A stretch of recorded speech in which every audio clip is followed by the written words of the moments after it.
अस्सलाम वालेकुम students, सराकिब hair. उम्मीद करता हूँ कि आप तमाम लोग खैरियत से होंगे। तो आज जो हमारे पास मैथ में जो लेक्चर है वो है एक्सरसाइज 1.2 हमने स्टार्ट करनी है। क्लास 9 की मैथ है पंजाब बोर्ड में, ठीक है। तो देखें, हमने 1.2 एक्सरसाइज स्टार्ट करनी है, जिसका सबसे पहले जो क्वेश्चन है वन वो है identify unit matrix, row matrix, null matrix and column matrix. हम मैट्रिक्स और डिटर्मिनेंट्स का जो है वो चैप्टर पढ़ रहे हैं, चैप्टर नंबर 1। इसमें जो है आपने इस क्वेश्चन में डिफरेंट टाइप ऑफ मैट्रिक्स को जो है वो शो करना है, मतलब उनकी आइडेंटिफिकेशन करनी है, जिसमें unit matrix, row matrix, null matrix and column matrix जो है वो आपने जो है उसमें आइडेंटिफाई करने हैं। तो सबसे पहले देखें, हमारे पास एक ए सेट है, मतलब एक जो है हमारे पास मैट्रिक है जिसकी तमाम एंट्री जीरो हैं। अगर किसी सेट की तमाम entries, all the entries zero होंगी, जीरो के इक्वल होंगी, तो वो सेट क्या कहलाएगा? नल मैट्रिक्स, ठीक है।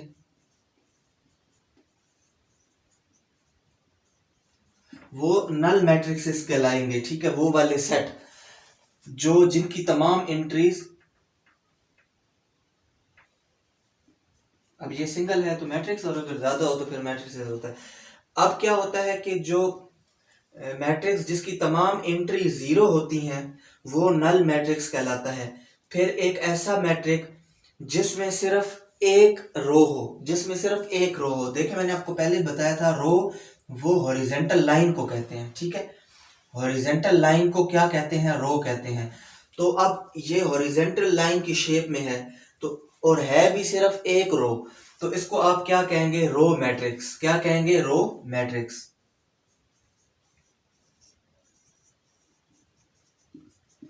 नेक्स्ट आप आ जाते हैं, ये वाला आप देखें, ये मैट्रिक्स देखें तो ये वर्टिकली है, ऊपर से नीचे की जानिब, और ये सिर्फ एक जो है वो आपके पास कॉलम है। कॉलम मैंने आपको बताया था कि लाइन जो ऊपर से नीचे की जानिब आए वो क्या कहलाती है? कॉलम कहलाती है। तो अब ये एक ऐसा मैट्रिक है जिसमें जो आपके पास नंबर्स हैं वो ऊपर से नीचे की जानिब है, और ये एक कॉलम है, तो इसको आप क्या कहते हैं? Column matrix.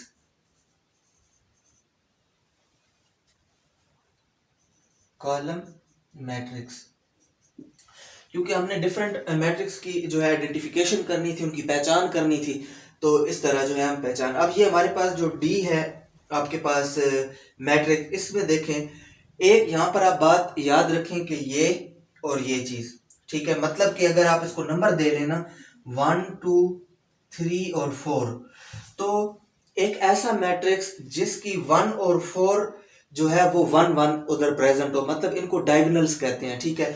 फर्स्ट और 4 इसको कहते हैं डायगोनल एंट्रीज। फर्स्ट और 4 इसको क्या कहते हैं? Diagonal entries. और अगर डायगोनल एंट्रीज पर 1 हो, ठीक है, दोनों जगह, तो उसको, उस सेट को क्या कहते हैं? Unit matrix. क्या कहते हैं?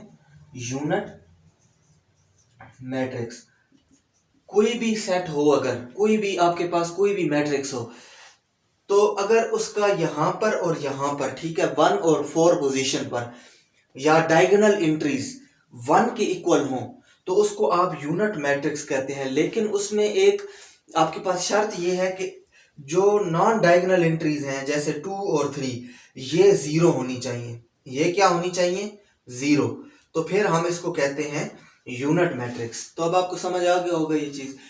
अब हमारे पास एक सेट है ई, वो भी जीरो के बराबर है। मतलब अगर कोई भी मैट्रिक्स जीरो के बराबर होता है, तो मैं पहले आपको बता चुका हूं वो किसके बराबर होगा? नल मैट्रिक्स के। उसकी पहचान क्या होगी? Null matrix. और ये भी आपको बता चुका हूं कि 5 6 7 ये वर्टिकली है, ऊपर से नीचे, तो जो ऊपर से नीचे लाइन होती है उसको कॉलम कहते हैं। तो ये क्या है? Column matrix. तो अब आई विश कि आपको ये अच्छे से समझ आ गया होगा, कॉलम मैट्रिक्स। तो अब क्या होता है कि अगर आपके पास कोई भी मैट्रिक्स आ जाए, ठीक है, इनमें से, तो आप उसकी पहचान अच्छे से कर सकते हो। पेपर पॉइंट ऑफ व्यू से जो है वो ये क्वेश्चन एमसीक्यूज में आ जाते हैं। कोई भी सेट उठाकर नीचे ऑप्शन दे देता है कि नल मैट्रिक है, रो मैट्रिक है, कॉलम मैट्रिक, कौन से वाला। तो फिर आपको ये पता होना चाहिए कि कौन सा नल होगा, कौन सा रो होगा, कौन सा कॉलम है, कौन सा यूनिट मैट्रिक्स है। ठीक है, इसके बाद इसी एक्सरसाइज की 1.2 के क्वेश्चन नंबर 2 की जानिब चलते हैं। तो स्टूडेंट हमारे पास क्वेश्चन नंबर 2 है आइडेंटिफाई फॉलोइंग मैट्रिक्स। इसमें भी हमने मैट्रिक्स को जो है आइडेंटिफाई करना है, उनकी पहचान करनी है। इसमें देखें आपके पास कौन कौन से सेट दिए हुए हैं, square matrix, rectangular matrix, row matrix, column matrix, identity matrix और नल मैट्रिक। एक बात आपको बताता चलूं कि क्वेश्चन नंबर 1 में हमने रो मैट्रिक भी पढ़ लिया है, कॉलम मैट्रिक भी पढ़ लिया है, आइडेंटिटी मैट्रिक भी और नल मैट्रिक भी। मतलब कि ये जो 4 हैं ये हमने क्वेश्चन नंबर 1 में अच्छे से समझ ली हैं। इसमें दोबारा से मैं आपको बता दूंगा। बहरहाल जो 2 नए मैट्रिक्स हैं वो स्क्वायर मैट्रिक और रेक्टेंगुलर मैट्रिक हैं। तो इनके बारे में आप सुन लो कि जो स्क्वायर मैट्रिक होता है उसमें आपके पास मैट्रिक्स के अंदर रो और कॉलम की तादाद एक जैसी नहीं होती, मतलब number of rose and number of column different होते हैं। किसके अंदर, स्क्वायर मैट्रिक्स के अंदर। जैसे कि एग्जांपल के तौर पर अभी आप ये सारे सेट दिए हुए हैं, इन सारे ये जो मतलब मैट्रिक्स दिए हुए हैं ना आपको, इन मैट्रिक्स के अंदर आपको बताना है कि कौन सा मैट्रिक इनमें से क्या है, पहचान करनी है। तो देखें ये जो फर्स्ट वाला मैट्रिक्स है इसमें आप देखें कितनी रोज हैं, 1 और 2 रोज हैं। कॉलम कितने हैं, 1 2 और 3, मतलब कि 1 2 3 कॉलम है और रोज कितनी है, 2। तो रोज हो गई 2 रोज और कॉलम कितने हो गए, 3 कॉलम। तो देखिए अब ये कॉलम और रोज आपस में बराबर नहीं है, तो इसको हम किस में रखेंगे, स्क्वायर मैट्रिक्स के अंदर रखेंगे। तो 1 जो है ये स्क्वायर मैट्रिक्स के अंदर आ गया है, 1। अब आगे चलते जाएं इसी तरह। अगला सेट देखें आप, ये जो सेट नंबर 2 है इसमें आप देखें पहली चीज कि ये एक कॉलम मैट्रिक है। क्यों, क्योंकि इसके अंदर एक कॉलम है, एक ही कॉलम है। ठीक है, तो एक तो पहली बात कि इसको आप किस में रखोगे, कॉलम के अंदर रखोगे। ये कॉलम मैट्रिक की जो रिक्वायरमेंट है वो पूरी कर रहा है। लेकिन एक और बात आप देखो कि इसके अंदर रोज और कॉलम कितने हैं। तो कॉलम तो एक है और रोज कितनी है, 1 2 और 3, मतलब 3 रोज हैं और 1 कॉलम है। तो इसका मतलब इस मैट्रिक को हम 2 जगह रख सकते हैं। देखें इसमें रो और कॉलम एक जैसे नहीं है, तो दूसरी बात कि इसको हम किस में रख सकते हैं, स्क्वायर में, स्क्वायर मैट्रिक्स में। ठीक है, अगर आपसे कोई पूछे कि ये जो 2 है ये तो आपके पास कॉलम मैट्रिक है, इसको हम कॉलम मैट्रिक के अंदर भी रखेंगे, 2 को हम कॉलम मैट्रिक के अंदर भी रखते हैं। लेकिन स्क्वायर मैट्रिक के अंदर भी इसलिए रखेंगे क्योंकि इनके कॉलम और रोज एक जैसे नहीं है, और इसमें एक कॉलम है तो इसलिए हमने इसको कॉलम मैट्रिक्स के अंदर भी रखा, क्योंकि दोनों रिक्वायरमेंट ये पूरी करता है। अब आ जाते हैं सेट नंबर 3 की जानिब, जो मैट्रिक्स 3 है। इसमें आप देखें कि कितने आपके पास कॉलम है, 1 और 2, मतलब 2 कॉलम, और रोज कितनी है, 1 और 2, तो मतलब 2 रोज हैं। तो मैंने आपको बताया है कि जिसकी रोज और कॉलम बराबर हों वो कहलाता है रेक्टेंगुलर मैट्रिक्स। क्या कहलाता है, रेक्टेंगुलर मैट्रिक्स। तो हम इसको अब 3 को जो है वो रेक्टेंगुलर मैट्रिक्स के सामने रखते हैं। 3 को हमने किस में रख दिया, रेक्टेंगुलर मैट्रिक्स के सामने। उसके बाद अब देखें हमारे पास 4 है, और 4 जो है पहली रिक्वायरमेंट, इसकी पहली कंडीशन कि इसकी डायगोनल एंट्रीज 1 है और नॉन डायगोनल 0 है। तो ये किस में रखा जाएगा, यूनिट मैट्रिक में, पहली बात। दूसरी कि इसमें अब कॉलम कितने हैं, 2 कॉलम है जो ऊपर से नीचे, और कितनी रोज हैं, 2 रोज, मतलब 2 रोज और 2 कॉलम। तो इसका मतलब कि इस सेट को हम रेक्टेंगुलर में भी रखेंगे। रेक्टेंगुलर में इसलिए रखेंगे कि इसमें सेम नंबर ऑफ रोज और सेम नंबर ऑफ कॉलम्स हैं। तो इसको हम किस में रखते हैं, रेक्टेंगुलर में भी रखते हैं 4 को। प्लस 4 को हम आइडेंटिटी मैट्रिक में भी रखते हैं, क्योंकि आइडेंटिटी का क्या रिक्वायरमेंट होती है कि डायगोनल एंट्रीज क्या होनी चाहिए, 1 होनी चाहिए, और नॉन डायगोनल कितनी क्या होनी चाहिए, 0। तो उस रिक्वायरमेंट के मुताबिक इसको आइडेंटिटी मैट्रिक में रखते हैं, किसको, 4 को। और 4 को हमने रेक्टेंगुलर में भी रखा क्योंकि इसके रोज और कॉलम एक जैसे थे। अब देखें एक और चीज, अगला सेट आपके पास मैट्रिक है, उसमें कितने आपके पास है, रोज हैं 3, और कॉलम कितने हैं, कॉलम है आपके पास 2। ये देखें 2 कॉलम और कितनी रोज हैं, 1 2 और 3 रोज हैं। इसका मतलब कि रोज और कॉलम एक जैसे नहीं है, तो इसको हम किधर रखेंगे, इसको हम रखेंगे स्क्वायर मैट्रिक में, क्योंकि स्क्वायर मैट्रिक में रो और कॉलम एक जैसे नहीं होते। तो मतलब 5 वाला किस में आ गया, स्क्वायर मैट्रिक में। उसके बाद आप देख लो 6 वाला। 6 वाले में आपके पास कितने कॉलम है, 1 2 3, 3 कॉलम। रोज कितनी है, ओनली 1 रो। तो इसकी भी रोज और कॉलम एक जैसे नहीं है। तो पहली कंडीशन कि इसको आप किस में रखोगे, इसको आप रखोगे स्क्वायर में, क्योंकि इसके रोज और कॉलम एक जैसे नहीं है।